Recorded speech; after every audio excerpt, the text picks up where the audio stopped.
Lord, hindi ko man maintindihan ang lahat ng nangyayari. Alam kong may dahilan ng bawat luha, bawat sugat, at bawat pagbangon. Kaya bago magsimula ang panibagong araw, isang salita lang ang gusto kong sabihin. Thank you, Lord.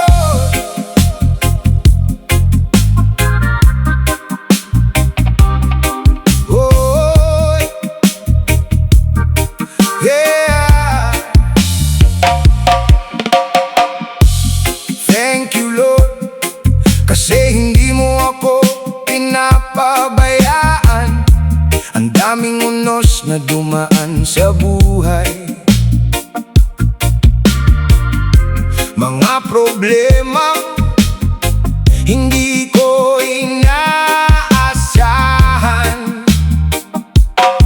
Parang bangkang inaanot sa gitna ng bagyo, pero ikaw ang ilaw sa malayong pampang. Kapag mahina na ang aking mga tuhod, ikaw ang lakas na muling bumabangon. Sa bawat gabi na puno ng luha, ikaw ang yakap na hindi nakikita.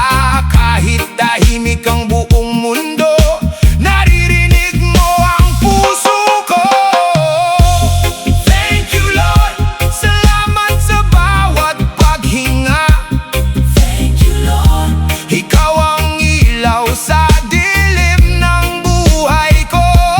Kahit gaano kahirap ang daan, hindi mo binitiwan ang aking kamay. Salamat, Lord, ikaw ang dahilan kung bakit lumalaban pa rin ako.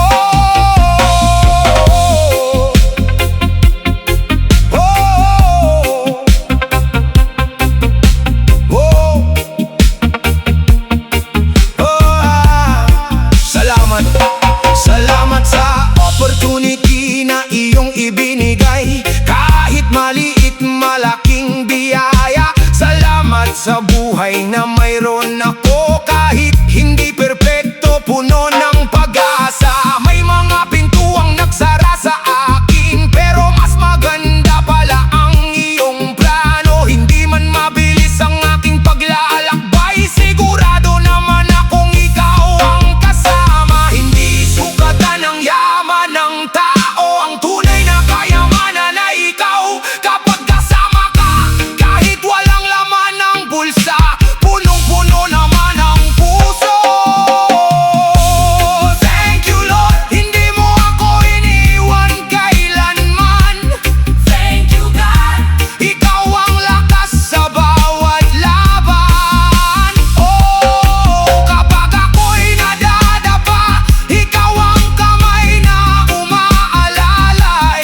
Habang may hininga, ikaw lang ang aking pupurihin. Thank you, Lord, thank you, God, forever and ever, amen. Sa lahat ng pinagdaanan ko, isa lang ang sigurado: hindi mo ako pinabayaan. Salamat, Panginoon.